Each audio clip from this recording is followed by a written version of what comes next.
Minister Pravin Gordhan appears on day one at the SARS inquiry, describing a revenue service once free of corruption. Northern Cape residents air their views on land reform as nationwide hearings get underway in the town of Springbok. This is eNews at 8. I'm Sally Burdett. Good evening. Former Finance Minister Pravin Gordhan kicked off the inquiry into South Africa's revenue service today. The first witness, he painted a picture of a tax authority once regarded as a model for transformation and efficiency. But since then, SARS has been rocked by a number of scandals. Retired Judge Robert Nugent has been appointed as the inquiry's commissioner to find out where the revenue service went wrong.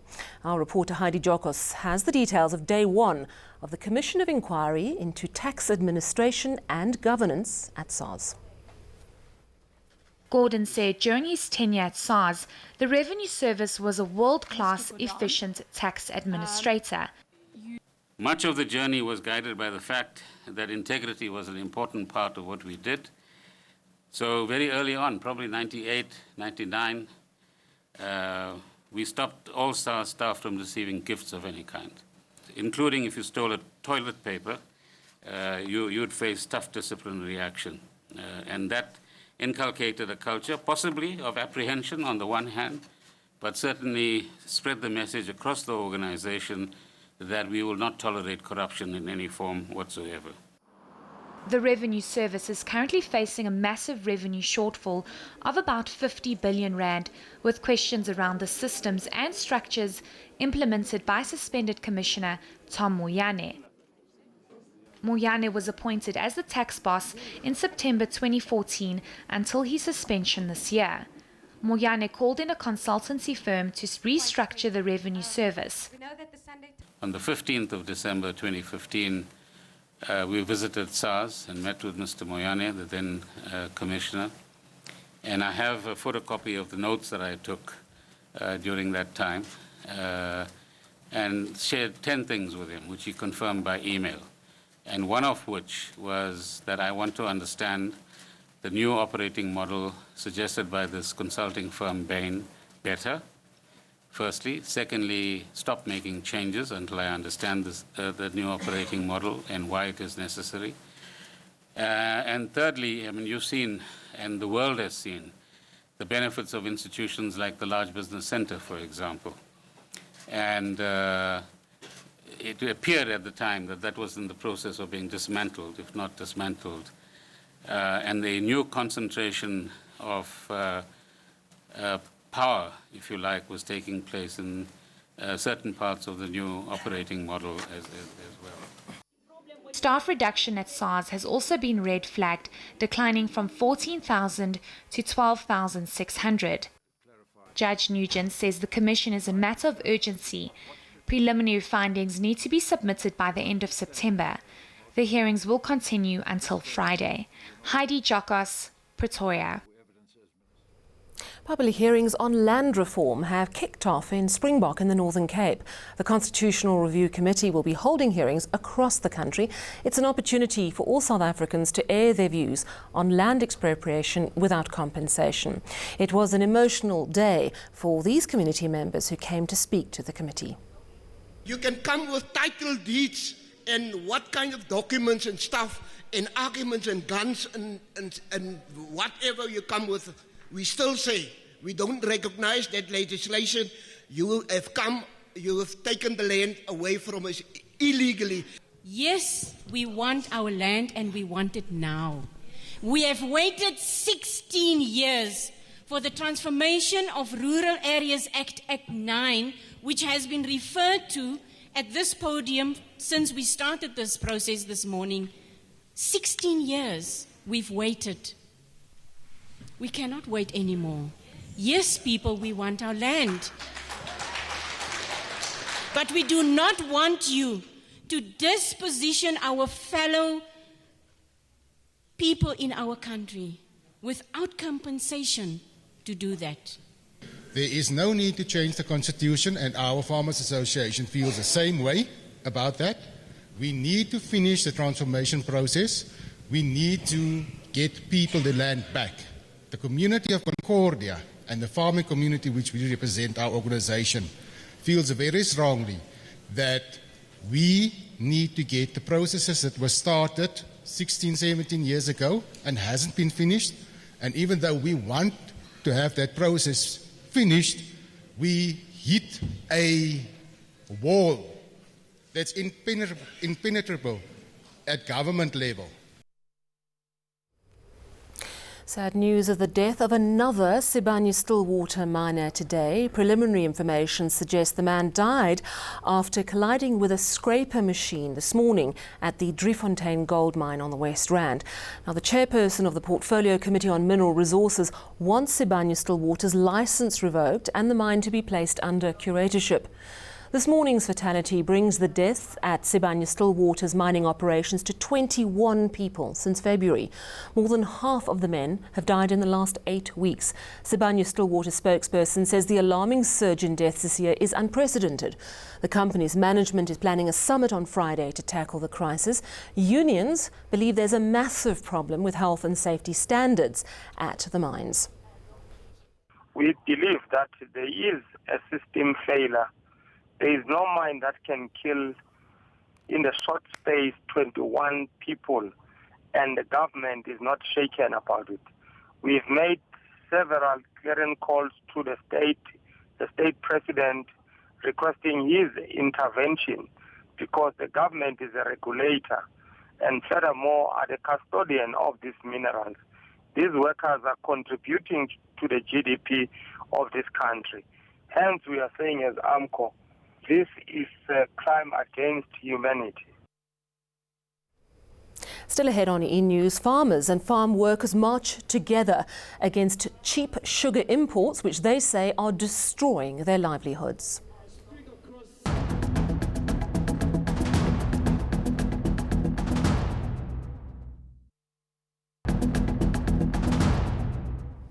Today, farmers and workers marched side by side in Pretoria. They're calling on government to protect the local sugar industry from cheap imports. Lorenzo Tembo has more on the story. Foreign sugar has left a bad taste in the mouths of these demonstrators. For some, working the cane fields has been their only source of income. Others have invested their life savings into entering the sugar market. But with more sugar coming in from Brazil, Thailand and even the UAE, these farmers are growing desperate and are calling on the government to step in. At the moment, the levels are too high. In the 17 year, there was 500,000 tons of sugar that was imported. And that's 25% of the industry, or in fact nearly 30%. So it could close down. If that continues, it could close down 3 mills. The sugarcane industry says the cheap imports flooding South Africa are killing the industry, claiming that over 350,000 jobs are at stake.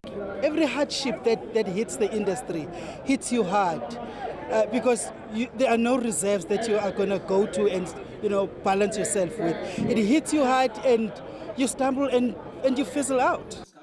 Picketers also called on industry leaders to ensure their organizations buy local.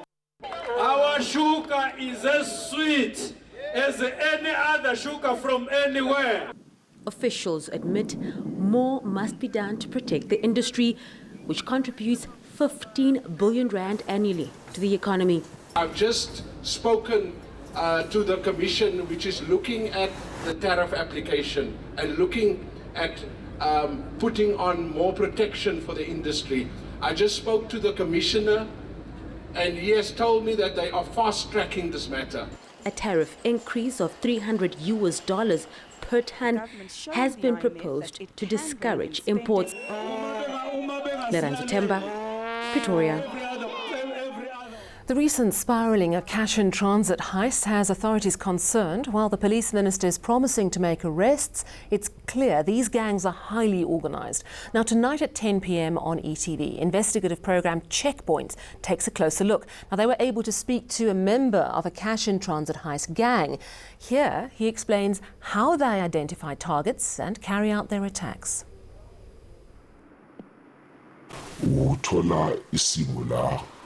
kuba khona umuntu ophakathi osebenzela i-security company osipha umsebenzi uthole futhi imoto esizibhekela yona. Siyibheka kanjani imoto esuka endaweni ethize icollectwe endaweni ethize kuba nomuntu oyi-one leyo nyanga leyo oyibhekayo leyo moto leyo ukuthi i-collector ey'bhuthini ezingakhi. Now siyazi ukuthi imoto esebenza around leyo area leyo yiphi idepo yayo egcine kumele ipheleliphi. Kuba khona umuntu oshayisayo nakashayisa noma yini ingenzakala. Uthola komanye ama-cases umuntu oshayisayo i-airbag imshayile wagcina adizi. Abantu abaphansi yibo kumele bamkhiphe bamfake ekarini and then ozochumisa usondela emotweni yama-security ayichumise nasichumile. Abanye abantu khumbula kakuhlikanga wonke umuntu, abanye abantu bazifihlile endaweni zabo kuyibhodi zabo basondela imoto nasichumile and then icala iyatrainwa ke. Chilling stuff. The investigative team also spoke to cash van security guards who risk their lives every day, and they track down the people who sell explosives to the heist gangs. Catch the full story on Checkpoint tonight at 10 o'clock on ETV. Let's move now to international news, and the US Supreme Court has approved Donald Trump's controversial travel ban. Now, the ban prohibits most people from majority Muslim nations Iran, Libya, Somalia, Syria and Yemen from entering the US. It's been widely criticized by refugee and human rights groups. The decision is viewed as a victory for the US president, who responded on Twitter saying, "Wow." For the first time in nearly 2 decades, officials from Ethiopia and Eritrea are meeting. The high-level visit is raising hopes that a military standoff between the neighbouring countries will come to an end. Ethiopia's Prime Minister greeted an Eritrean delegation in Addis Ababa today. Olympic athletes, singers, actors and religious leaders were also at the airport. Eritrean Foreign Minister Osman Saleh and other top officials were greeted with garlands of flowers. Now, Eritrea won independence from Ethiopia in 1993, but conflict erupted again in 1998 over their disputed border. Diplomatic relations between the two nations have broken off since then.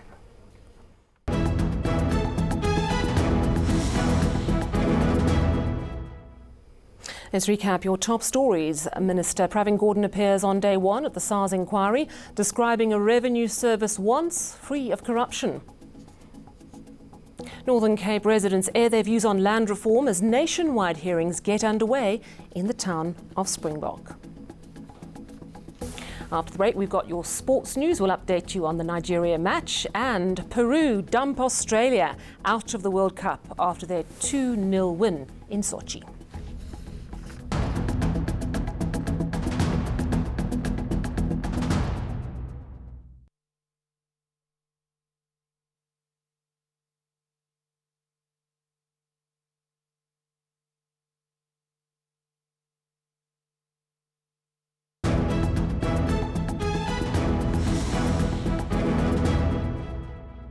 Good evening, everyone.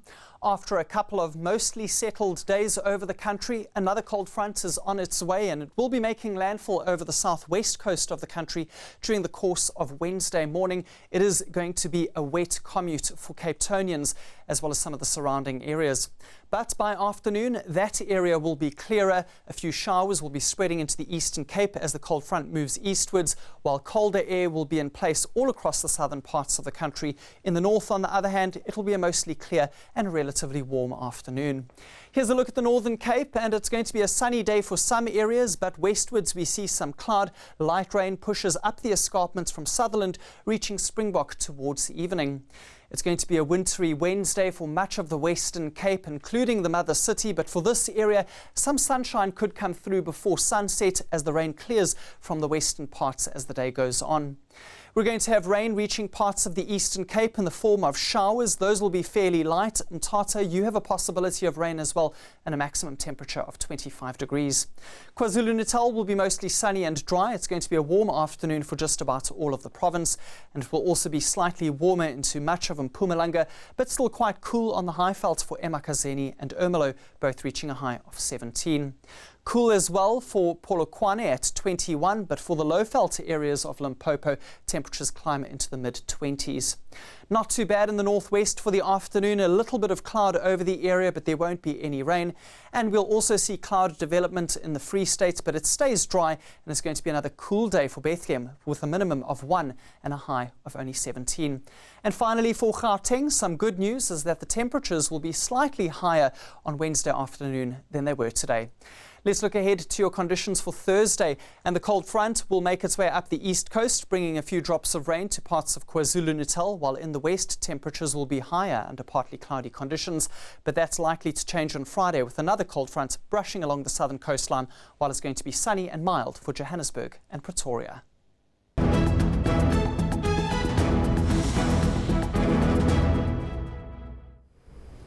And finally, Parliament's looking for a new bartender to quench the thirst of our country's lawmakers. The job was listed in advertisements released by the legislature last week. So do you have what it takes? Lester Kibbett takes a look. Parliament is hiring, and among the vacancies, a job as the new parliamentary bartender. It's a job with a pretty decent paycheck, but a Parliament bar, you ask? Those who know say it's not uncommon for major companies and large organizations to have a permanent bartender on the payroll. There's many big companies that actually do offer positions for mixologists or bartenders or bar managers. Part of the job would obviously be to lend an ear to weary MPs. Naidu says aspirant bartenders are taught to listen and empathize. A bartender will always be a good listener and a true friend.